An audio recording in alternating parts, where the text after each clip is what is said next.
The House of Mystery presents Inside Writing, the radio show where authors discuss their writing process in all genres. Welcome back into the House of Mystery. I'm Al Warren. Mr. David Martino is here. I am here. Yeah.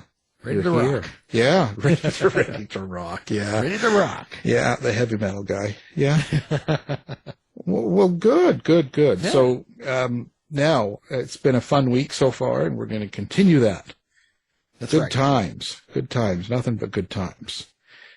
So now today we have got a writer that's written a lot of books and he covers a lot of areas, everything from golden retriever mysteries to gay adventure, mystery, romance, police procedurals. It's just all in one and all.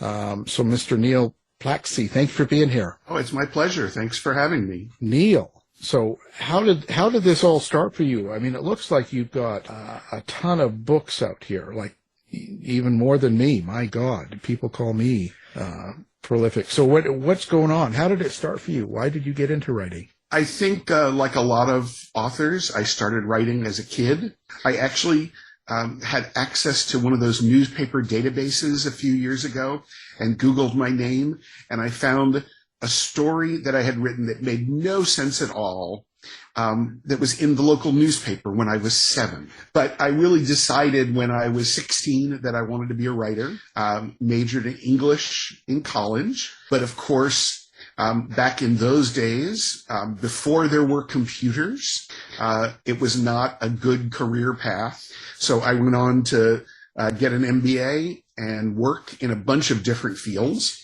Then I landed here in South Florida in 1986 and began taking graduate level classes in an MFA program, a Master of Fine Arts in Creative Writing, from Florida International University, which was very close to my home and run by some really terrific authors. And that's really when I began to write seriously and eventually, kept working, and my first book came out in 2009, and that was both a police procedural set in Honolulu with a homicide detective, and also a gay coming out novel.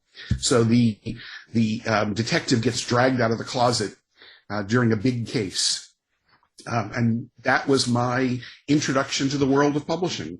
What gave you the confidence to decide to publish that, actually? Because when you're writing and you're doing other jobs and stuff, what was it that kind of made you go, well, why not, and get it out there? I think it was seeing the examples of my classmates in the MFA program and being exposed to authors and publishers. And it's funny because I had an agent in New York who was representing the book. And she came back to me and said, I've tried all the people that I know in publishing who would publish this book, and I can't find anybody. So why don't you go ahead and write something else? And then I went to the Miami Book Fair International, which is huge, one of the largest book fairs in the country.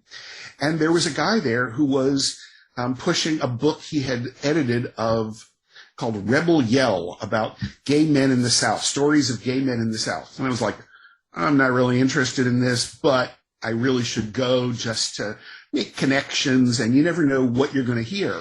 And at the end of his presentation, I raised my hand and asked, my agent has said there isn't much market for gay mysteries these days. Do you agree with that? And he said, well, actually, I'm working as an editor for a small publisher, and we've just hired a sub-editor to work specifically on gay genre books, mystery, horror, romance. And I said, can I have your card? And he gave it to me, and the rest is history. I submitted the book, and it turns out my editor had already submitted the book to that publisher and been rejected because they hadn't yet changed their focus. And so I was able to get in when, they were just deciding we're going to start this new imprint. Of course, the imprint failed, and I was very fortunate to get that book picked up by another publisher called Allison Books, who were at that time the biggest publisher of gay and lesbian literature. And I was able to do a couple of books with them. And then that's when the ebook revolution came around. And that really changed everything for me. Yeah. Yeah. It gives you a lot more power over what you're doing, right? In your books. Absolutely. And for somebody like me, and, must be like you if you're as prolific as I am, the traditional publishing model of, okay, we'll take one book from this author for and it'll take us maybe 2 years from the time we accept the book until it goes through editing, pre-book marketing, and then comes out. And I said, I don't want to wait 2 years for books. And whereas, in e-publishing today, I could finish the book today, of course, after having the editor review it and had multiple drafts done, had my beta readers look for, any, small mistakes that I've made. And I could hit a button and have it available on Amazon today. Right. So that's really good for somebody like me who writes a lot. Yeah. Yeah, it gives you that advantage. I still use publishers and I do self-publishing, so I kind of go back and forth because, yeah, you're right. The publisher doesn't want to take on more than one book at a time from you, usually. And, the other thing that I have noticed, and this is publishers in general, I'm sure there are some who do a better job, they really don't do a lot of marketing for you. They expect you to do the marketing. And if I'm going to give up a huge percentage of my royalties, that first book, Mahu, my royalty percentage was 7%. Right. If I'm going to give up 93% of my money, I want you to do something for it. Yeah. Yeah. And so I've found that by outsourcing, I have a terrific cover designer, I have a terrific editor who I had worked with when he was working for a New York publisher. He had edited a book of mine. I have a great assistant who does a lot of marketing for me. So I have my minions, as I like to say. And they help me get the books out, in a great way that really satisfies the desires of my readers. I had a new book that came out February 14th, and as of yesterday, I had 9 5-star ratings on Amazon for it, and I already had readers saying, when are we going to see the next in the series? I'm like, that took me 3 months to write, and you read it in a day. So when you're doing it, when you have a series like that, I'm imagining, or you're talking about The Lord and the Frenchman, right? Yes, exactly. Yeah. So that's book 2. So when you're talking about a series, so you've got 2 books already, and you get readers and fans and whatever telling you about what they liked and don't like, or I like this character, or, you get all that stuff. Do you find that when you go to book 3, or the next book in the series and another series, that you start to write to kind of to please or towards the people that read and give you reviews? I like to think that I am writing what I want, and that therefore that's what the readers are responding to. And I can give you a good example of that with my Golden Retriever mysteries. The basic impetus for those books was my own Golden Retriever, who I just fell in love with. And he was my constant companion. He had a lot of funny quirks. And I said, I really want to write a book which has a dog as a primary character.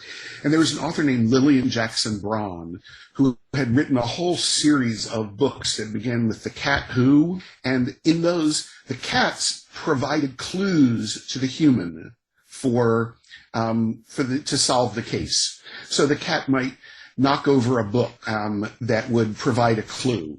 The cats would run around and do something. So I said I could do that with a dog. And I use that kind of as my model. And now people really have responded. I'm book 15 now. People have responded to that. They love the dog and they want more of the dog. And that's one of the things that my editor always says.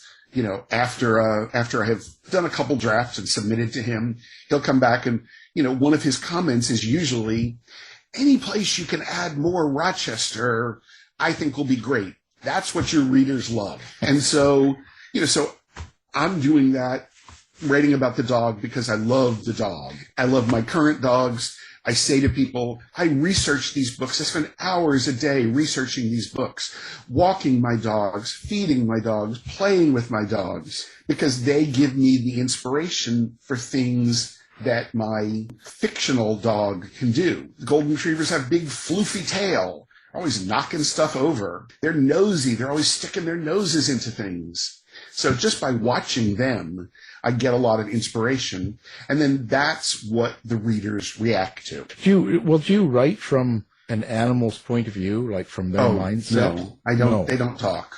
Sorry, no. Well, but I do, I do think, there's a basic conceit, and it is a suspension of disbelief. So is the human the one who is really solving the crime, or is the dog doing things, scratching at an article in the newspaper, for example, knocking over a particular, a book of wedding photographs, banging up against a framed diploma? Is the dog really saying, oh, the clue is here, human, look for it? Or is the human just observing the dog and then riffing off of that? Oh, diploma, graduation, classmates. Oh, I need to talk to one of my classmates. Right. That's the kind of thing. So it's up to the reader to say, do they think the dog's really giving the clues? And I like to have the dog do reasonable dog things. He's not going to bark out the name of the suspect in Morse code. Well, too bad. But, and he's also, I love having places that I can take the dog out to the crime scene.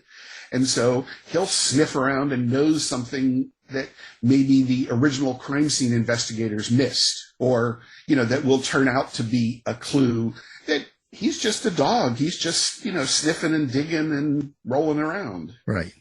Well, people like dogs better too, right?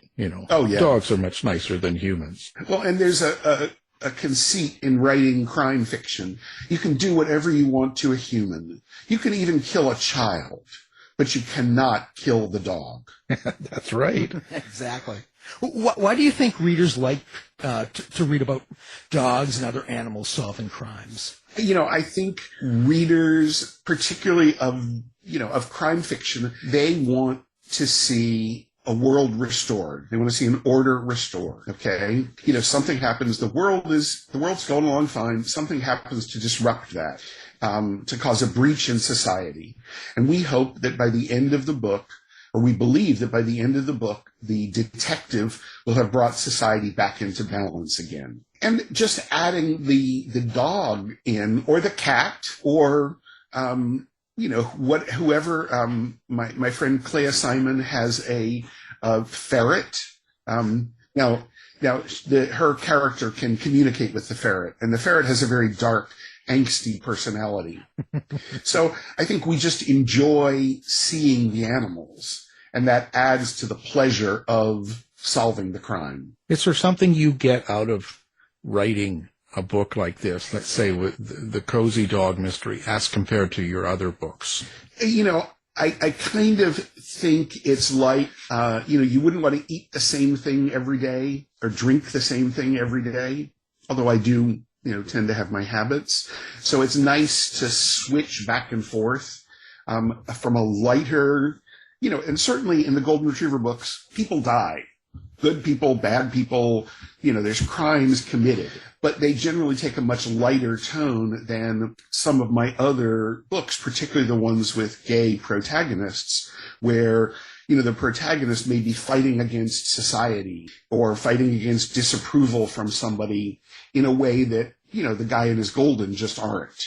So sometimes the gay books have a deeper, maybe more angsty situation going on. That kind of deep emotional connection can be very valid for readers just as much as reading something that's light and funny. So I try and balance the two out, in my own brain. Do you find that your characters, that the ones you've created for, let's say, both types of books, do you find them comparable when you write them, or do you have the same experience with your characters when you develop them? That's a really interesting question.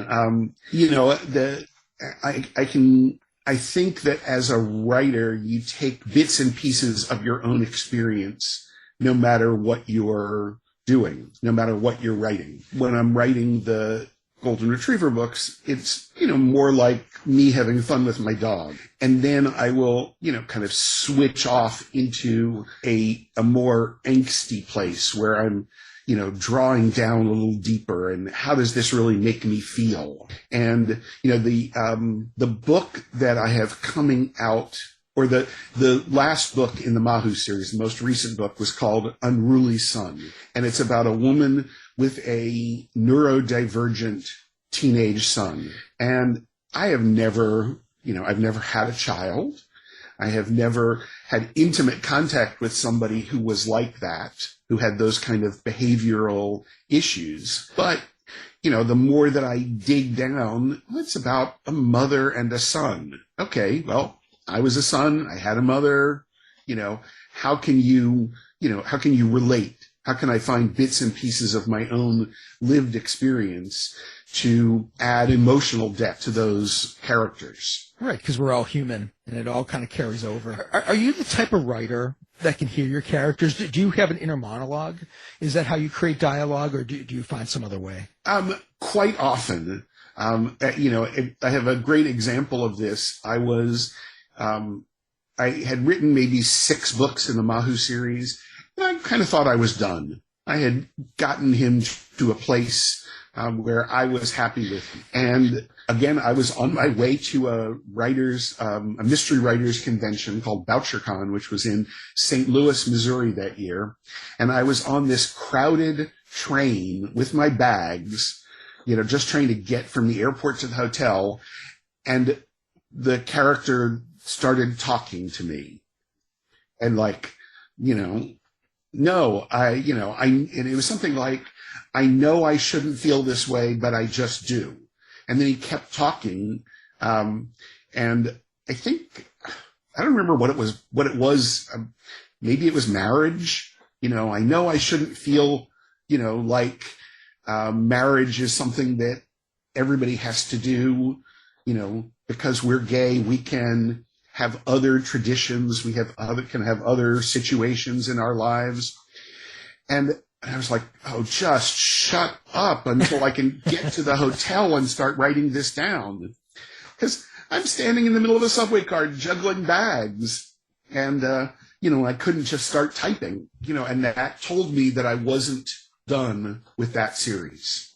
And the characters continued to talk to me for another, 7 or 8 books at this point. But I think I was saying that sometimes when I get into the zone and I'm just really focused on writing, the words just keep flowing. It's almost like automatic dictation. Yeah, but do you end up having blackouts and waking up with shovels in your hand or something? You didn't know where you were, and all of a sudden it's like, well, I don't know what happened. Is it live or Memorex? Like, which was it? So far I haven't been tempted, to actually carry out any of the nefarious deeds that I've come up with for characters. Although I have been tempted. Well, yeah, and that brings me to when you have a bad character, when you have someone in the story that is just awful, and they do bad things, and they're there to be the bad person, I guess, in a sense. How do you write that character? Do you write them from a point of view of explaining why they do things, or do you not even go that deep? And do you have issues, or do you have any problems writing an evil character? I believe in the dictum that every person is the hero of his own story. So even the bad characters have a reason for doing what they're doing. They have a motivation. And so if you can show that so that people understand why this guy, likes dark sexual practices, or what motivated this guy to kill someone else, then you're showing their humanity. And that's something that everybody can relate to. Yeah, because then they can see, because quite often the bad person, depending on what the story is, but quite often they're just people that they believe what they're doing is right, or for a good reason, and it's sometimes and they they're doing it for their own reasons because they are moving their story forward. And that was something that I think I learned early on in my writing classes is you can't bring a character on stage just to do what you want them to do. Each character has his or her own trajectory. And the story is where the bad guy's trajectory intersects with the good guy's. And, you have to remember that that person, the bad guy, is still going off in his own direction until he or she gets stopped by the protagonist. So they're not there just to, provide relief or just to, walk on, I'm going to walk on, kill this person, and then walk away. They have a reason for doing what they did, and they're going to go off and do, what's right for them next. So what comes first for you? Is it the character, the story, or the setting? Really good question. At this point, mostly, because I'm writing mostly in series, it is the characters. And so I'm thinking, what can, Steve and Rochester get involved in next? What kind of a case can I find that interests me, that often maybe takes cues from what's going on in the world around me? I've, written about Bitcoin crimes, for example. But then, I started 2 years ago, I wrote a gay romance, set in Victorian times.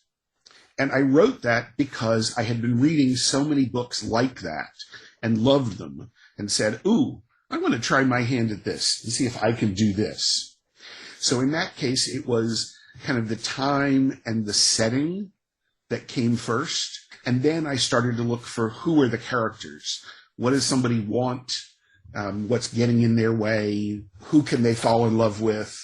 That kind of stuff. And then start fleshing out the characters to fit the time and the situation. Well, I'm wondering, you talk about how your characters speak to you, and especially in the most inopportune moments. And I've had that myself. I've even heard narration in my head when I was in the shower, and then you're like, how do I get out of the shower and without breaking my neck and write this down? But I was wondering, do your characters ever surprise you?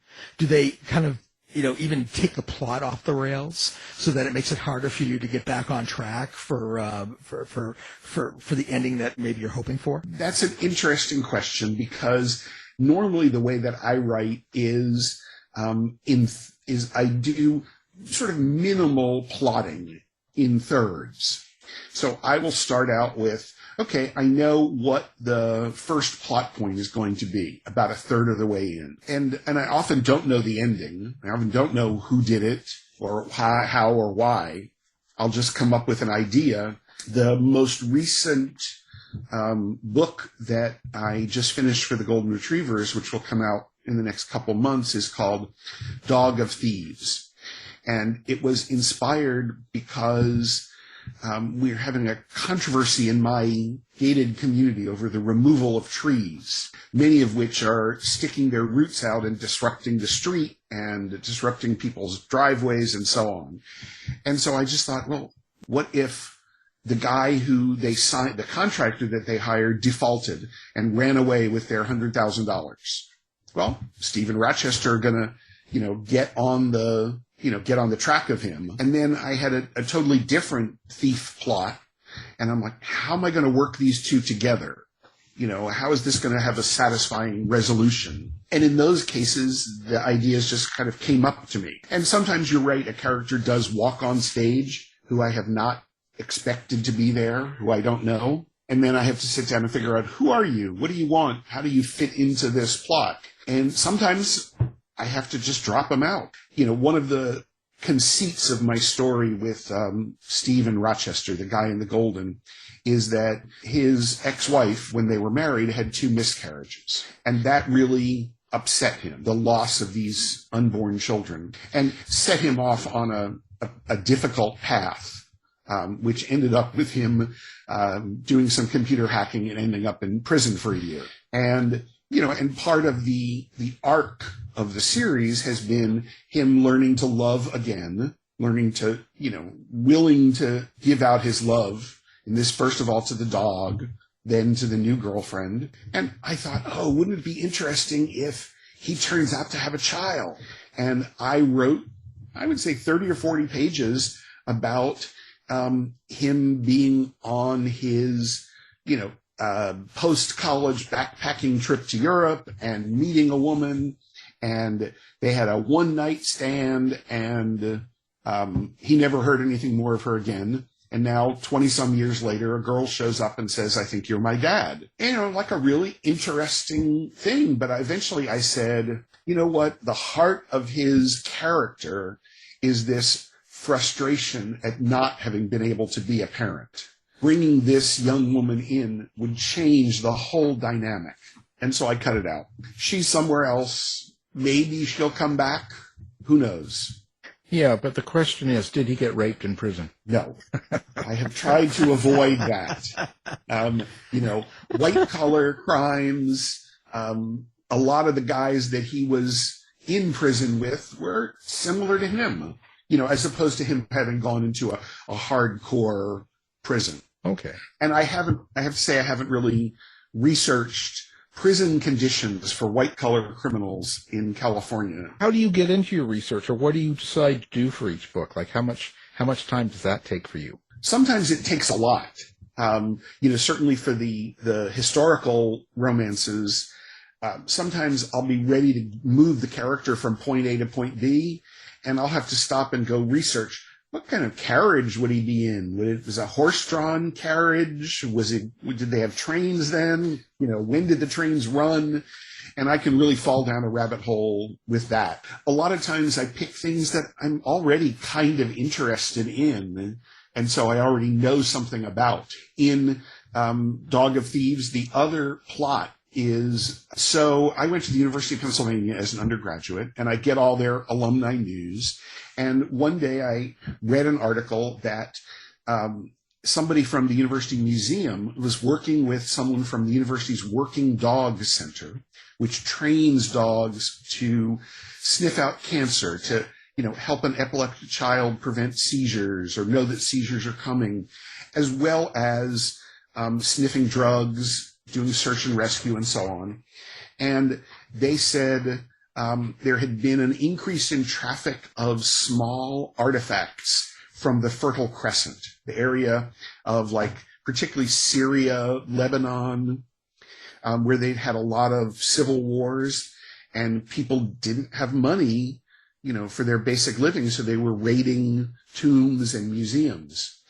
And this professor wondered if you could train a dog from scents of items in the museum to then be able to go out and sniff people's luggage on flights arriving from, the Middle East. And of course that, ticked all my buttons. Ooh, crime, dogs, interesting. So, I was able to construct a plot where the dog comes out to the place where Steve works to do a demo and discovers some items that had been planted there, stowed there by thieves a few years before. So, I had to go figure out what kind of items they were. I had to do a lot of research on that. But I also just know a lot about dogs and sniffing, and, I've done some of that research before and search and rescue dogs. Well, do you need to organize your research, and do you have to worry about continuity in your series, or is that something that you don't really have to look at? And if so, how do you organize all the information and the continuity and the characters within your books? I have gradually had to put together series Bibles for the longer running series. Who are all of these characters? So that if I had a realtor in book 1, and now in book 5, and that realtor was a friend of a friend. Now in book 5, I need a realtor. I'm going to go back and look for, what was that person's name? And, what did she look like? What description did I use back then so that I can continue with that? I was not very good at fact checking and cross-referencing for my first few books. And every now and then I would get an email from a reader that, I made a big deal in, let's say, book 10 over Steve's girlfriend's mother dying. And it was it was part of a much larger theme over death, of course, because it's a mystery novel. And so then I had a reader email me and say, "Oh, you killed her mother off in book 5. And, this is one of the lovely things about self-publishing. I went back to book 5. I saw that it was really an offhand remark, like, "Oh, Lily had been very upset when her mother died, and it had taken her several months to get over it." And that was really it. So I just cut that line and republished the book so that I could avoid that continuity problem. I did a dumb thing. You're always trying different stuff in different books. And I grew up with lots of immigrant grandparents, great aunts and great uncles, and you'd always hear about people whose names were changed at the border. I thought, I'm going to do that. I wrote a book that was Rochester discovers a bone in a sneaker, and it turns out to be somebody who was a draft evader in Vietnam. And he was on his way to Canada and got forgotten about in a locked room, basically. And if you recall the actress who was skiing and she hit her head and she was fine, then she went back to the hotel and died a few hours later. Right, Richardson. Yes, I used that plot. The guy was out and about, hit his head, went back to hide in the room, and then died. And when he didn't come out of the room, they just assumed he'd gone off on his own. So the guy who was with him did cross the border into Canada, and they made a mistake on his, the person who was handwriting his name made a mistake, and he chose the new spelling of the name in Canada. And that just confused the hell out of readers. Wait, sometimes he's this name and sometimes he's that name? And obviously I did not do a very good job of, clarifying that, but I was like, and readers were like, "Oh, you made a mistake. Sometimes he's this name and sometimes he's that name." And I keep having to respond, "Thank you so much for your email and your careful reading. However, I really did intend for him to have 2 names." Yeah. Well, that's kind of what goes on nowadays. That's the changing world of social media. Well, and I love this opportunity to be in contact with readers. People send me pictures of their dogs, which I think is just adorable.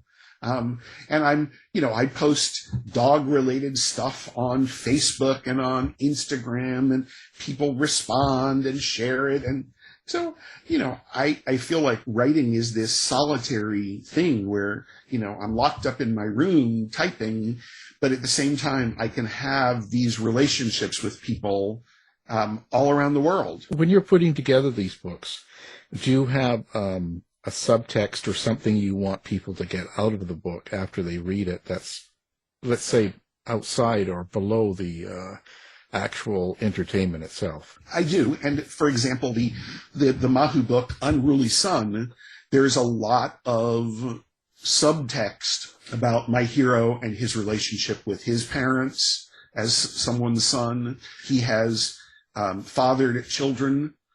He and his partner donated sperm to a lesbian couple, and so the couple live up the street and they're raising the kids, and the 2 dads, spend a lot of time with them. So there is a lot of kind of parenting subtext going on underneath the main plot, which is, how did this woman die? There's some meaning in that. What about for yourself? When you finish a book like that, how do you think it changes you? I think often I am brought more in touch with my own feelings by having to dig through, this character's relationship with his father. It's very funny to me. I'm watching a program on the BBC called The Repair Shop, in which people bring in their family heirlooms and a bunch of people in a barn in England repair them. And I'm sitting there watching, and I could just hear my father in my head going, oh, I would never think of using a tool like that for that purpose. Or, oh, I used to have a saw like that. Don't you remember? And, and so like that, brings me in touch with him. And I think the same thing is happening when I'm writing. If I'm writing about a character, writing about, say Steve from the Golden Retriever Mysteries, his relationship with his father, it's making me remember my own dad and thinking of him. So what makes a good book for you? And, one of the first things that I learned when I went to graduate school was that a story is about somebody who wants something and what stands in his or her way and how they eventually achieve that. So a book that does something like that for me makes me happy. I see a character who I relate to, who I enjoy. Maybe I like their voice. Maybe I just connect with them because of age, sexuality, religion, area of origin, any of that sort of stuff. If I can connect with that character, and then see them through some dramatic action to a positive resolution, I'm happy as a reader. And therefore, that's the kind of experience I want to give, in my own books. What do you think what's your favorite part of writing? How's that? Hitting the publish button. Being done.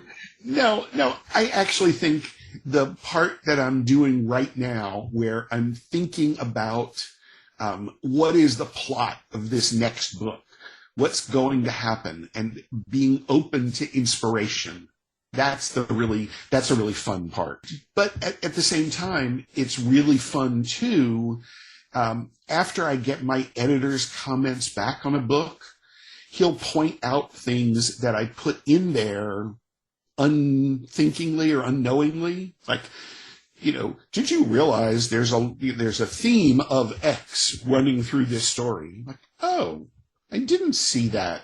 That's interesting. And then at that point, how can I go through and with minor changes amplify that? Those kinds of places are all fun. I'll tell you my least favorite part. I was just going to ask. I think all writers have certain tics that they use. So I tend to use the word really a lot. And I tend to use the phrase a lot, often. And so after I have finished, say maybe the second draft of a book, I'll sit down with search and replace and say, okay, tell me how many times I've used the word really. And, there's 89 of them. Really a lot. I have to go back and look at each one and say, if this is in dialogue and the character's saying, I waited a really long time for you, that's okay. But if the narrator is saying, I waited a really long time for her to show up, well, that's kind of vague. Can I go back and be more specific? I kept looking at my watch. I realized it had been a half an hour, that kind of stuff. And I just realized another thing that I realized. One of the things that is a hot topic, or was a hot topic recently, was deep point of view. And deep point of view means you're really in the character's point of view as you're reading. And things like, I realized it had been a long time, take you one step out. If you were to say, it had been a long time, that's more directly focused on what the character is thinking and saying. And that ability to go deeper into the person's point of view so that it's not a narrator telling you things, it's the character experiencing things. So I look for those things too. How can I get rid of those tics? And how can I deepen the point of view by getting, I thought about it for a while, get rid of that kind of stuff. And that's just really tedious. Really easy. So now, social media, where do people find Neil? Do you have what book? I'm most active on Facebook and Instagram, all under my own name, Neil Plakcy. My website, I did buy neilplakcy.com, but because my name is so easily misspelled, I just use the website Mahu Books, M-A-H-U Books, because I have spent my life explaining how to pronounce and spell my last name. When my paternal grandfather, and his 11 siblings came to the United States, there's a letter K, there's a letter S in the Russian alphabet, there's a letter C in the Russian alphabet, but there's no letter X. So you might often see the name Alexander as Aleksander. So my grandfather just transliterated Plakcy, not realizing that everyone in the English-speaking world automatically puts the C before the K. So it was really interesting when there were photographs along with the news story of McDonald's closing in Russia. And I saw the Cyrillic logo for McDonald's, and it ends in the letter C. Ah, I see that. You should change your name to Smith. I thought about, I had a kind of nom de porn. I first began publishing erotic fiction, and I used a different name for that. And I kind of thought, do I really want to go? I guess I didn't realize when I started I was going to have such a long career. When you publish your first book, you often think, that's it. That was my book. And so, now I'm, 50 books in, and I'm going to conferences, and I'm, going online and social media and stuff, and constantly having to spell my name. Well, could be worse. There are worse things. Yeah, certainly. Well, of course, now we'll have all that up on our website as well, so people can find you with one click. It'd be easy.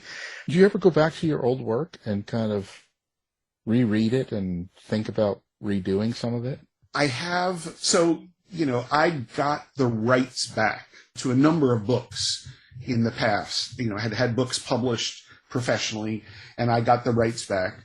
And then when I was ready to self-publish those, I did go through and read every book again, just to make sure that the publisher hadn't overlooked errors, that I hadn't, you get a different feel for books when you read the series of 6 in a row. And I know that from my own experience as a reader, discovering an author who I fell in love with, and immediately go read the next 5 or 6 books, and I realize, he's used the same phrase to describe this character in 6 books. So I wanted to try and avoid that kind of stuff. Generally speaking, when I read through it, I'm happy. I'm like, this is better than I expected. I like this. No, I know the feeling. A lot of times people will complain about that. Some of my first books, but they sell well, and I'm really embarrassed by them.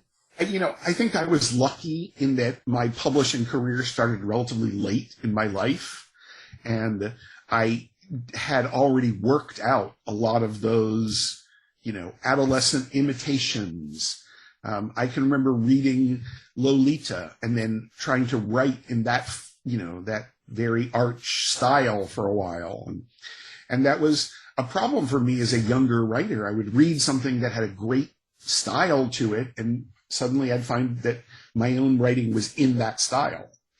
But fortunately, I didn't start publishing until I really had my own voice down.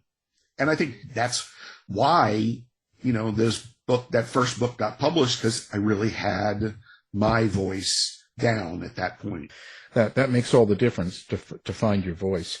And I think I was kind of in the middle of it, actually. So, because I started later too. I wasn't a young kid like Dave there. Dave's been publishing since he was 6. Oh yeah. So, wow. It's been a really interesting conversation and everything. I was going to ask about your reviews. Do you follow reviews? Are you interested in reviews, or do you stay away from that? So first of all, I noticed something really interesting in the last couple of months. Amazon must have a way of when you finish a book, you can just put a rating in without doing a full review. And so suddenly I noticed wow, I've got 7-star ratings and 0 written reviews. I look at reviews sometimes when I need a quote for a piece of publicity. And I'll go back and see, did I get reviewed in a publication? If not, was there some Amazon reviewer who gave it 5 stars and said something really wonderful? And so I'll look for that. I had a really interesting experience with reviews in the first of those Victorian romances. There is a rape scene which is recounted from the past, and and it's relatively explicit, not completely porn explicit. And then by the end of the book, the character meets up with the person who was not the rapist, but was the facilitator, let's say. And he forgives him. You were in tough situations, so was I, blah, blah, blah. And I had a reviewer who just ripped me a new one for that and swore she would never read anything I wrote again, blah, blah, blah, blah, blah. And that really made me go back and think, did that character really forgive this person? And I said, you know what? I don't think so. And I went back and made that change in the book and republished. But then there's also the ones that complain. I know, like, even in Dog We Trust, there was, number one, people that were, if you're Christian, don't read this and all that, right? So you get that kind of stuff too. Yeah. I think now that there are more books in the series, people walk into them knowing what they're going to get. And so, and if you did indeed read a couple of reviews and you saw what this is about, then, go forward. I did have, there's a gay couple who are sub-characters, background characters in the Golden Retriever books. And at one point, they came up to the fore for a little bit. And somebody who read that, some reader didn't like that. And I was like, tough, because I have a mission, if you want to say, and the mission is to normalize gay life for readers. And whether I do that in a more overt way in the Mahu books, where, we have a character who comes out of the closet, starts to make friends, falls in love, ends up in a relationship, adopts a dog, fosters a kid, then has their own biological kids, that whole series, as well as, I have these minor characters in the Golden Retriever books who are just going about their business, and they happen to be gay. And if you don't like that, or you don't like the fact that, I have Jewish characters, then these books are not for you. Move on. There you have it. It's been a pleasure having you on the show. Well, thank you very much. This is fun. We'll have everything up on the website, like I said, and thank you, Neil S. Plakcy. Great. Yeah, you asked some real questions that made me think. Thanks, Neil. You've been listening to the House of Mystery radio show. To find out more about our guests, hosts, or shows, go to www.houseofmystery.com. Show's over for now. Was it as good for you as it was for me? Yeah. Good night. This has been a production of Something Weird Media. I'll be back.